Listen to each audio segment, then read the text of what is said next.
So we did our presentation on the rights of the accused.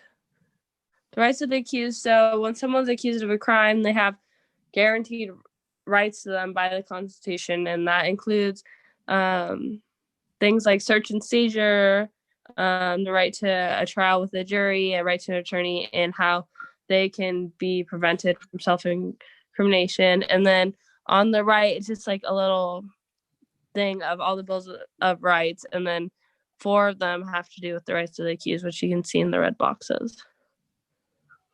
So the amendments within the Bill of Rights that have to do with the rights of the accused are Amendment 4, which protects against search and seizure. So it requires a judicial warrant with probable cause in order to search someone. And it also allows people to refuse a search. So like if you get pulled over and they ask to search your car or whatever, you can like refuse, but the police don't have to tell you that you have the right to refuse. And then it also is said in the Fifth Amendment, which is the self-incrimination double jeopardy. So that's like if you hear the saying like plead the fifth, that means that you don't have to, you can't be forced to self-incriminate yourself. And the double jeopardy is that you can't be tried for the same crime twice, like after it was already decided. And then the Sixth Amendment is the right to counsel and right to jury. So that's like you get an attorney, and if you can't have one, then one's provided for you. And then you get a speedy public trial with a fair and impartial jury. So they can't just have you sitting in jail for 2 years for no reason because you are just there spacing out your trial. And then the Eighth Amendment is having to do with cruel and unusual punishment. So you can't have excessive bail, and so the punishment actually has to fit the crime of what you did. And so you also can't have like barbaric punishments. And this is also where the death penalty ties in, where people say that is a form of cruel and unusual punishment. And that's like one of the controversies with it. Okay, so then a couple other things within the Constitution is the exclusionary rule. So evidence that was gathered illegally, it is like not able to be used in like the case against you. And on the left, it kind of shows an example of different things that are like thrown out. And it's like that rule came from the Fourth Amendment, and it protects against illegally gathered evidence that's stated in the Fifth Amendment. So like if they don't have a warrant and they get evidence against you, then that's thrown out. And it's only in criminal cases, like not in civil cases. So if they get evidence against you legally in civil cases, then this rule doesn't apply. And then another thing that's derived from the Fifth Amendment is the Miranda warning. So that's like you have the right to remain silent. Anything you say will be used against you in court, like that thing. And the police are required to give it to people once they get them into custody. So the picture is just one of the policemen reading off the Miranda warning or Miranda rights to the person. A lot of the search and seizure cases come out to be really similar, like Mappin, Ohio, and Terry versus Ohio. Both of these deal with just people being searched, and then they claim that it wasn't warranted, but they actually did have different outcomes. In Mapp versus Ohio, Mapp had their car searched, and they said it was protected under the First Amendment because what they found was considered obscene material. But they said it wasn't, well, like, that was a whole different thing. It was protected with their rights of the accused because they did not have a warrant to look for what they found.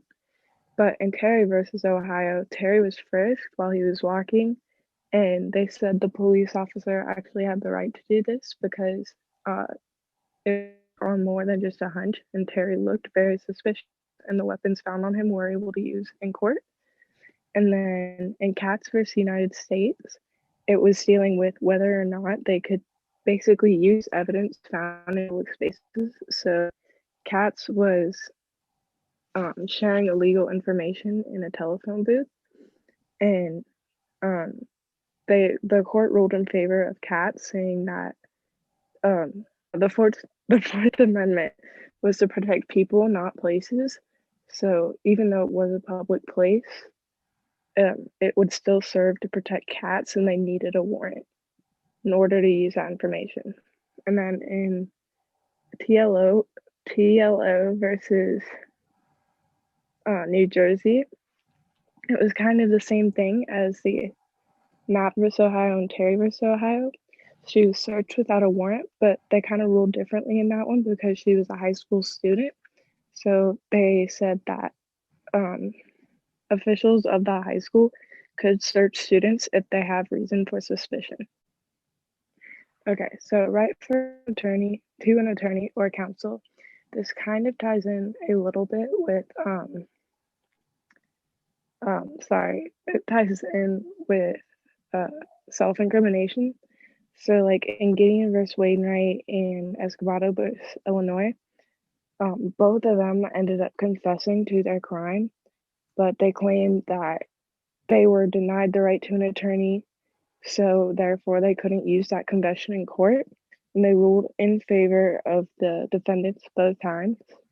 And then in Miranda versus Arizona, they never told him specifically that he had the right to an attorney, even though he never asked. He claimed that they couldn't use that evidence in court because of that.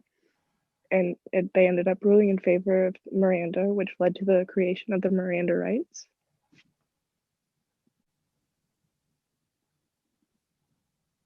Okay, and finally, right to due process. So in Brady versus Maryland, Brady did not confess to the murder, which he was being accused of, as well as the robbery. He did confess to robbery, however, but the other defendant did confess to the murder. However, they chose to withhold this information during Brady's trial. So he said that it denied him due process in court. The Supreme Court actually did agree with this, and they said that he should be reconsidered for punishment because they withheld this information, but it did not completely save him because he was still guilty, but they thought that it wasn't fair that they withheld this information, so he would have his penalty reconsidered. Some legislation orders involving Marsy's law.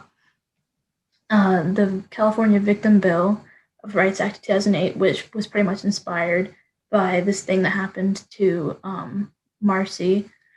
She was murdered by her ex-boyfriend, and that caused a lot of problems and stress for the family because when he was convicted, he kept having parole meetings in court over and over and over again. And that caused a lot of stress on the family because they just wanted to kind of be done with it. I mean, their daughter had died, and they just didn't want to see this man who had killed their daughter anymore, and they didn't want to see him getting any chance of becoming free again. And so it expands upon the legal rights of victims of the crime, and it includes that new 17 rights in the state of California and in the judicial process.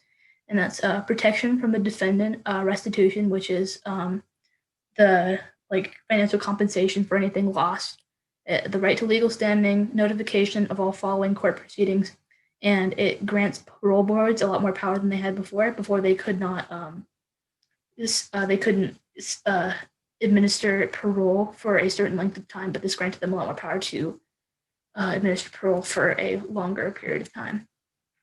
And similar to Miranda rights, victims of a crime were contacted and immediately read their Marsy rights, which is for the victims, and they're given a Marsy's card, which is basically a list of all the things that they are supplied under Marsy's law.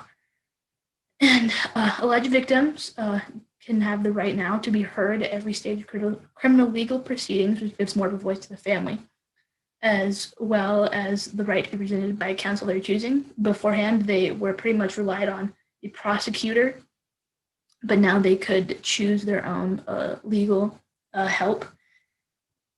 And like before, parole denials can now be administered for up to 15 years, and before it was only about 5 to 7 years. But now it can be for more, so that families don't have to keep coming back every 5 years to see if the person that did them wrong gets to get out sooner. There are a lot of criticisms of this law that go up against the rights of the accused. That one is that it undermines the due process for the accused, and it's poorly drafted. It equated the rights of the accused to victims' rights, and not like that people who are accused of crimes and victims aren't equal. It is more so that the victims are being pinned against those who've wronged them, but the accused are always pinned against the state. And Marcy's law took back on the rights of the accused, and it pretty much strengthened the state's hands on what they could do to those accused of crimes. And the victims now are no longer required to provide due evidence that they had to before to the defendant, court, and jury. So if they had evidence that could somehow provide more light to the person who was convicted or accused of a crime, they didn't have to show that anymore. They could withhold that evidence. And it leads to a lot more people being wrongfully convicted.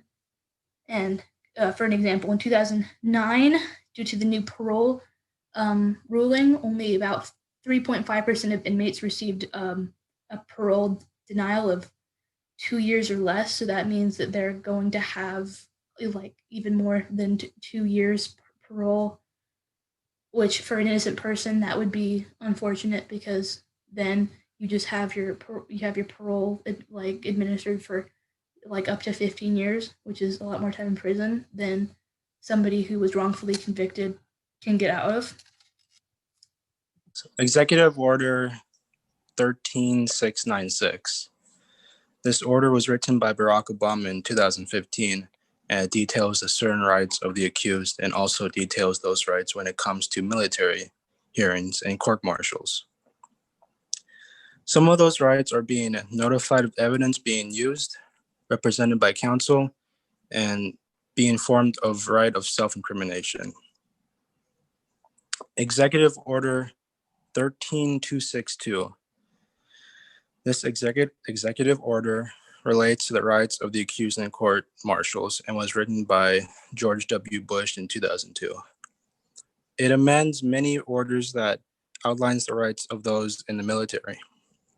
It details what punishments the accused could receive and states that the military judge can issue a protective order over the accused to prevent statements being made that could impair a fair trial.